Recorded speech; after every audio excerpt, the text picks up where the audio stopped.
Dann wäre es mir schwer zu sprechen. Quando falamos do regime nazista, as câmaras de gás e os campos de extermínio vêm imediatamente à mente. Mas havia outro terror silencioso, igualmente implacável: o controle absoluto da propaganda. Hitler e Joseph Goebbels sabiam que uma imagem valia mais que 1000 palavras, e qualquer foto que não exaltasse o Führer era censurada, ocultada ou simplesmente apagada. No vídeo de hoje, vamos resgatar registros raros e surpreendentes que escaparam dessa máquina de ocultação. São cenas privadas, bizarros bastidores e detalhes desconcertantes que o Terceiro Reich tentou enterrar para sempre. Fique até o final, pois vou revelar as fotos que o nazismo não queria que você visse. Prepare-se para se surpreender de verdade. Antes de começar, estamos rumo à meta de 1 milhão de inscritos. Parece muito, mas com a sua ajuda chegaremos lá. Se inscreva agora, deixe o like e faça parte dessa história. As imagens banidas. Tudo começa com um curioso e pouco conhecido episódio envolvendo uma série de fotos que Adolf Hitler mandou desaparecer do mapa já no início dos anos 1930. A razão por trás do sumiço dessas imagens é, no mínimo, peculiar. Elas mostravam algo que ele preferia manter bem longe dos olhos do público: seus joelhos.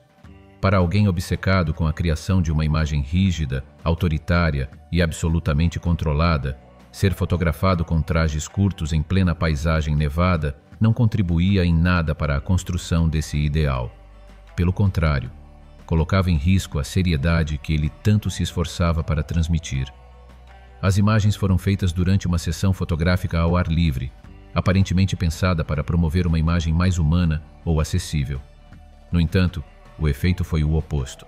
Hitler apareceu vestindo um traje que mais parecia o uniforme de um operário mal equipado para o frio, lembrando mais um funcionário de manutenção em um porto congelado do que o futuro chanceler da Alemanha.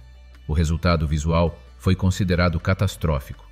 Ao ver as fotos, Hitler teria ficado furioso e envergonhado, chamando-as de inaceitáveis. Imediatamente ordenou que fossem destruídas, ou, no mínimo, escondidas em algum arquivo onde jamais pudessem ser encontradas. A maioria de seus aliados não hesitou em obedecer. Ninguém queria correr o risco de contrariar o líder de um movimento político que crescia de forma acelerada. Questionar suas decisões, mesmo as mais triviais ou pessoais, podia ser interpretado como deslealdade, algo impensável no contexto em que o culto à personalidade já começava a se fortalecer. Assim, as imagens sumiram por décadas, como se nunca tivessem existido. Figurino peculiar. Hitler sempre teve uma paixão por automóveis e, durante os anos 1920 e início dos 30, gostava de assumir o volante sempre que possível. Mas o detalhe curioso era o acessório que ele escolhia para esses momentos: um capacete de couro justo do tipo usado por pilotos de avião, algo que, no mínimo, chamava a atenção. Talvez fosse uma tentativa de expressar um lado oculto de aspirante a aviador, ou talvez ele apenas tivesse um gosto peculiar por acessórios que o deixavam com a aparência de alguém prestes a mergulhar em alto mar com roupa completa. De qualquer forma, o item era tão querido por ele que também fazia parte do figurino quando viajava a bordo do Junkers Ju-52, mesmo sendo um avião com cabine totalmente fechada. Nessas ocasiões, o look era complementado com um casacão abotoado e cintado, que dava um toque quase teatral à sua presença. Se era por estilo, hábito ou pura excentricidade, nunca ficou claro, mas a imagem que projetava era tão estranha quanto inesquecível. Hitler bebendo? Apesar da fama de disciplinador, avesso aos cigarros e bebidas, a verdade é que Hitler não recusava, de vez em quando, uma taça de vinho ou até mesmo uma caneca de cerveja. Há registros visuais que o mostram justamente nesse momento de descontração, saboreando uma bebida antes de ceder à sua rotina pouco conhecida, o cochilo vespertino.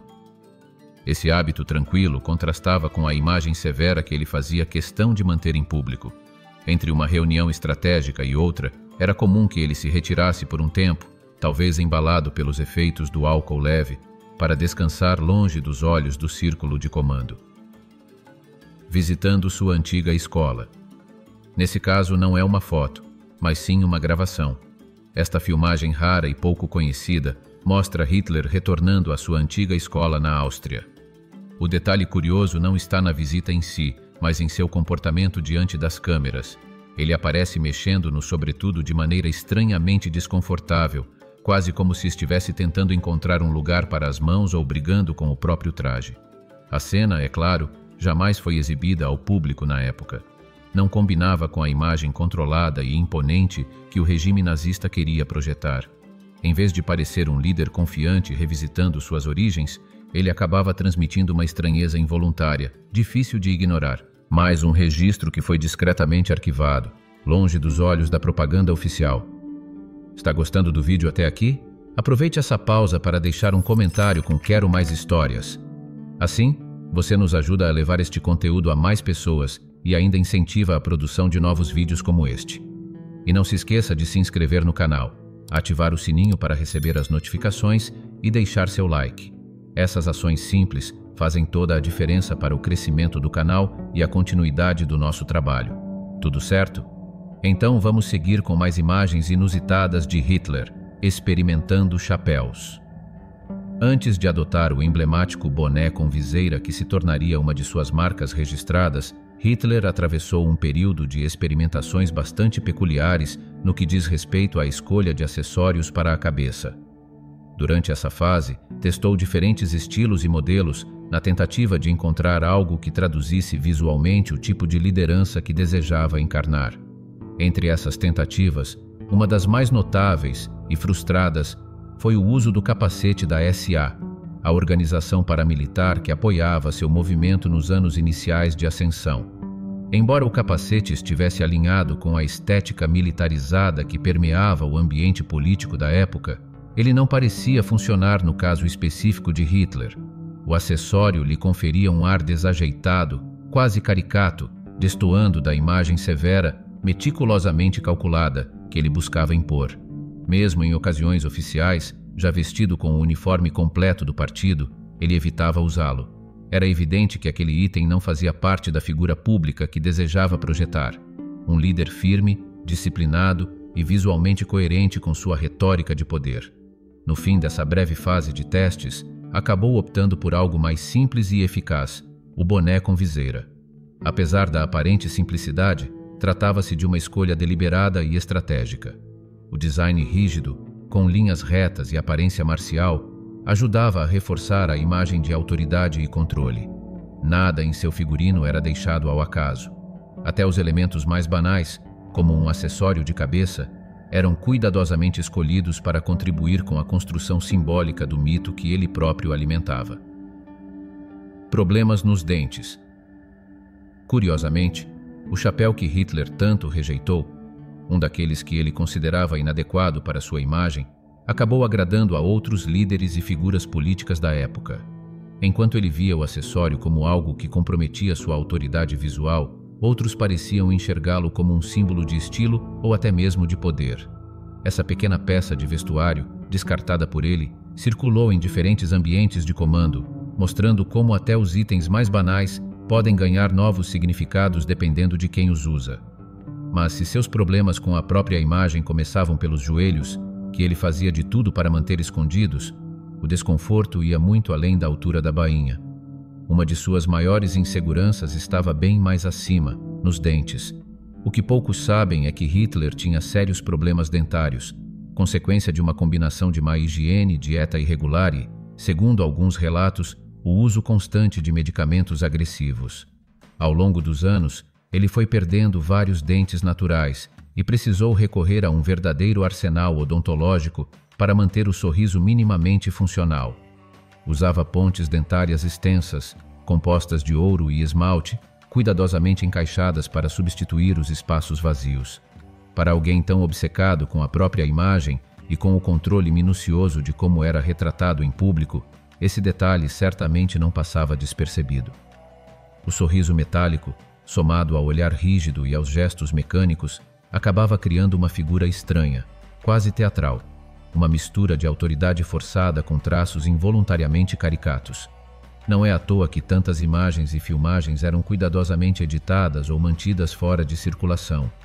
Hitler queria parecer implacável, invulnerável, mas os detalhes mais humanos, como dentes falhos e escolhas de vestuário equivocadas, revelavam exatamente o que ele mais temia mostrar: sua vulnerabilidade. Nesta imagem específica, vemos algo raro. Hitler tentando forçar um sorriso que mais parece saído de um conto surreal. O sorriso não convence.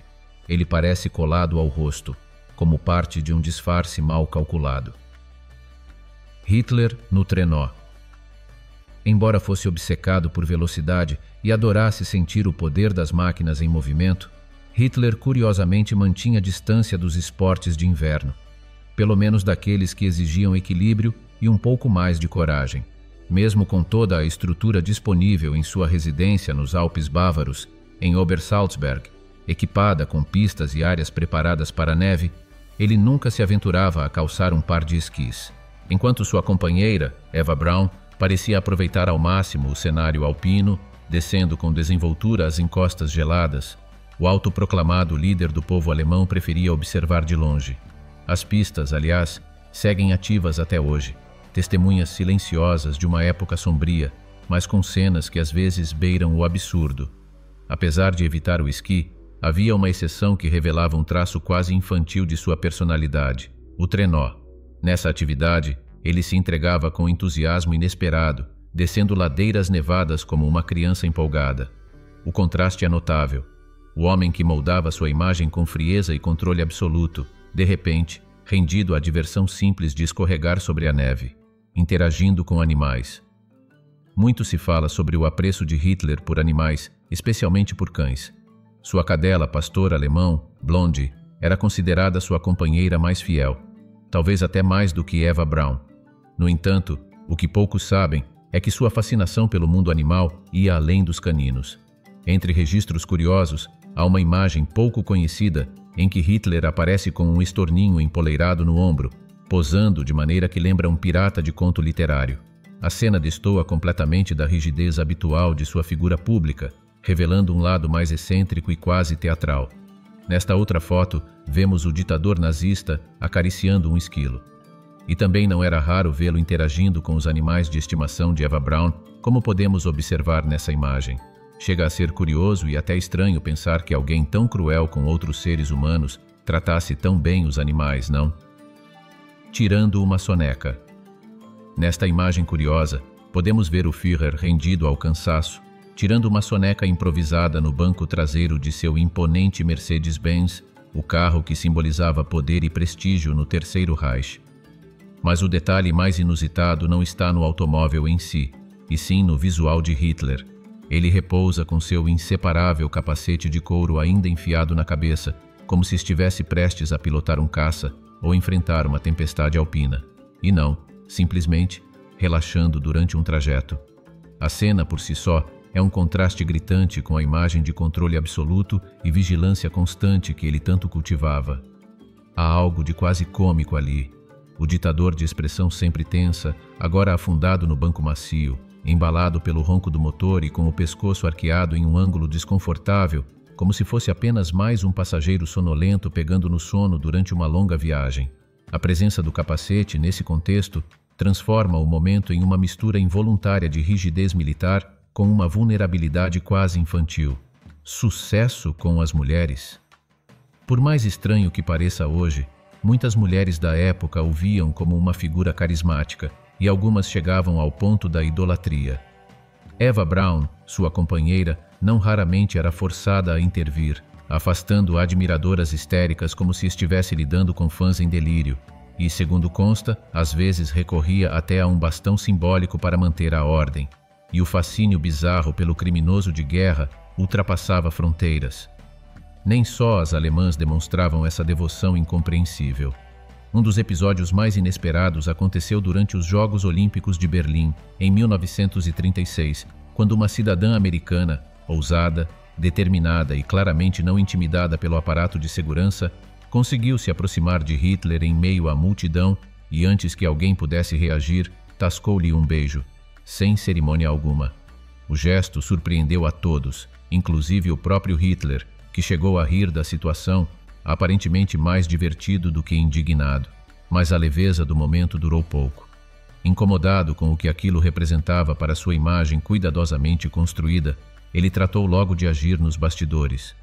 Deu ordens para que qualquer registro fotográfico ou filmagem daquele beijo fosse suprimido e jamais chegasse ao público.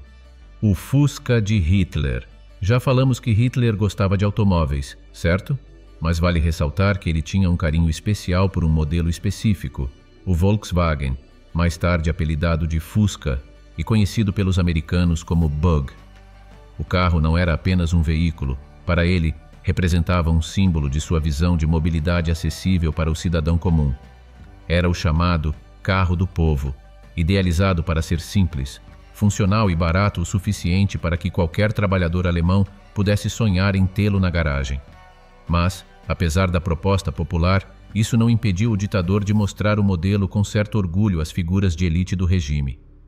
Em uma imagem inusitada, vemos Hitler levando ninguém menos que Heinrich Himmler, o temido Reichsführer SS, para um passeio. A cena, à primeira vista trivial, ganha tons quase surreais ao considerar o contexto. Duas das figuras mais sombrias do século XX, sorrindo em um carro pequeno, como se fossem apenas colegas indo dar uma volta. O momento, por mais casual que pareça, também fazia parte de um esforço maior de propaganda. A tentativa de humanizar o poder, de fazer parecer que o alto comando do Terceiro Reich estava em sintonia com os ideais da nação, até mesmo nos gostos automobilísticos. Mas por trás do volante e dos sorrisos posados, havia muito mais do que um simples passeio de carro. E aí, o que achou dessas imagens pouco conhecidas de Hitler? Já tinha visto alguma delas antes? Conta aqui nos comentários porque a gente quer muito saber a sua opinião. E se você se interessa por histórias marcantes da Segunda Guerra Mundial, tem um vídeo aqui no canal que você precisa assistir. Ele traz a trajetória emocionante de Joseph Schleifstein, um garotinho judeu que, mesmo em meio ao horror do campo de concentração de Buchenwald, conseguiu sobreviver e, o mais impressionante, conquistou até mesmo a simpatia de alguns guardas da SS.